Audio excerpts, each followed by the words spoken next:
ICA MIRACLE CHURCH.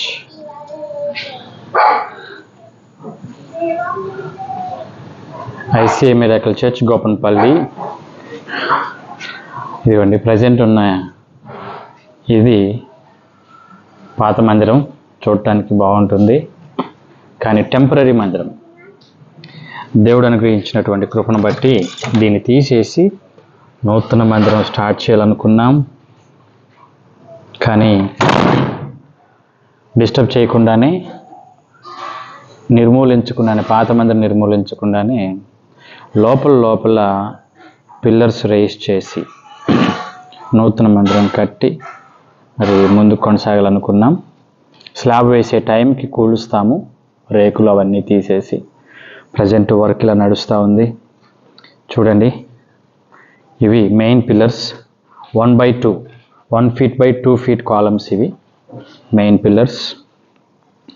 మొత్తం slab వేస్తే slab size, మందిరం సైజు వచ్చేసి 38 by 70 feet మందిరం అవుతుంది. ప్రజెంట్ అయితే పిల్లర్స్ లోపల వేసాము. పిల్లర్స్ వర్క్ అవుతుంది. ఇంకొక ఫీట్ పిల్లర్స్ పైకి లేపాలి, ఎందుకంటే స్లాబ్ 11 feet అనుకుంటున్నాం. ఇక్కడ చూడండి, ఇవి మధ్యలో వచ్చిన పిల్లర్స్. ఇవి అంటే మందిరంలో రావు, కింద ఇల్లు పైన మందిరం అనుకున్నాం కనుక కింద ఇంటికి సంబంధించిన పిల్లర్స్ ఇవి చిన్నవి 9 ఇంచుల పిల్లర్స్. అలాగే ఫ్లోరింగ్ వర్క్ కూడా చేస్తున్నాం, మీరు చూడొచ్చు టెంపరీగా. మరి ప్రార్థన కూడా లోపలే జరుగుతూ ఉంది మందిరం లోపల. ఒక పక్కన పని అవుతూ ఉంది. ఆదివారం కల్లా పని క్లీన్ చేసుకొని చైర్స్ వేసుకొని ఇదే ప్లేస్లో ఆరాధన జరుగుతూ ఉంటుంది. మరి మిగతా రోజుల్లో ఇదిగోండి ఇలాగా ఈరోజు చేయబోయేటువంటి పనికి సంబంధించి కాంక్రీట్కి మెటీరియల్ లోపల వేసాము. సాయంత్రం కలిపి కాంక్రీట్ చేసి ఇక్కడ దింశ కొట్టి ఉంచాము. ఈ ప్లేస్లో ఫ్లోరింగ్ చేస్తాం.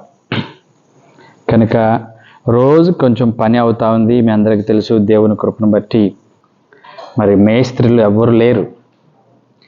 మేస్త్రుల్ని పెట్టలేదు, కూలి వాళ్ళని పెట్టలేదు, వర్కర్స్ని పెట్టలేదు.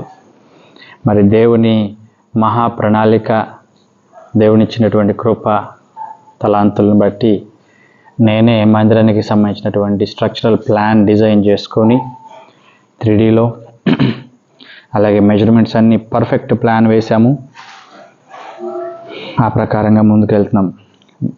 మరి నేనే దీనికి మేస్త్రిగా పనివానిగా ఉండి రోజు పని చేస్తున్నాం.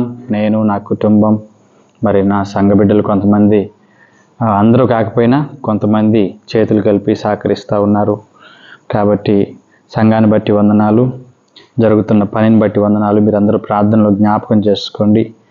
మరి దేవుడు ఎలాగూ ద్వారాలు తెరుస్తాడో అలాగూ పని జరుగుతుంది. కాబట్టి మీ అందరి ప్రార్థన సహకారాలు మాకు అవసరము. అద్భుతం చేస్తేనే తప్ప మేము ఏ పని చేయలేం. ఇప్పటి వరకు దేవుడు మిరాక్యులస్గానే ప్రతిరోజు హెల్ప్ చేస్తూ వచ్చాడు. కాబట్టి మీరందరూ ఈ మందిర నిర్మాణం కొరకు ప్రార్థన చేయండి. ఇదంతా మందిరం అయితే ఇది స్టేజ్. వాస్తవానికి ఈ స్టేజ్ని మేము ఇల్లులాగా మార్చుకొని మాడిఫై చేసుకున్నాం. పార్టిషన్. ఇది మా ఇల్లు, చిన్న ఇల్లు. అది కిచెన్. పాస్టర్ గారు పనిచేస్తూ ఉన్నారు. అండ్ ఇదంతా కూడా ఫోల్డబుల్ హౌస్ అన్నమాట. స్టేజ్ మీద పార్టీషన్ అట్లాగా ఫోల్డింగ్ టైప్ పార్టీషన్ చేశాము. అదిగోండి, అది ఆ కర్టెన్ తీస్తే లోపల బెడ్రూమ్ ఉంటుంది.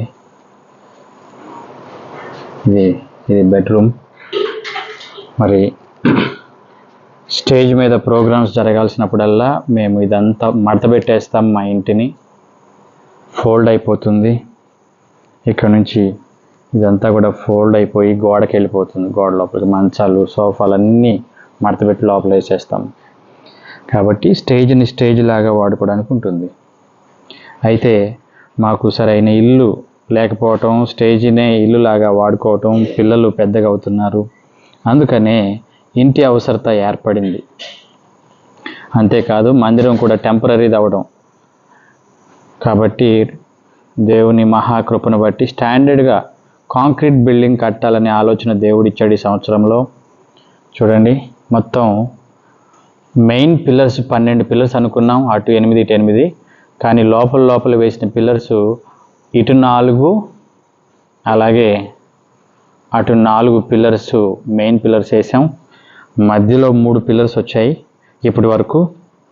బ్యాక్ సైడ్ ఇంకొక 3 వస్తాయి, ఫ్రంట్ సైడ్ ఇంకొక 3 వస్తాయి. కూల్చిన తర్వాత వేస్తాం అవి. కనుక ఈ నూతన నిర్మాణం కొరకు మీరందరూ ప్రార్థన చేయండి. దేవుడు అద్భుత రీతిగా ద్వారాలు తెరిచేటట్లుగా. కానీ దేవుడే అద్భుత రీతిగా ఎవరో ఒకరిని ప్రేరేపించి 5,000, 10,000, 5,000, 10,000 అలాగా మరి ఒక్కొక్కరు ముందుకు వచ్చి ఇవ్వటం వలన ఇంతవరకు పని అయింది. దీని తర్వాత ఏ రకంగా దేవుడు ద్వారాలు తెరుస్తాడో తెలియదు, స్లాబ్ ఎలా వేస్తామో తెలియదు.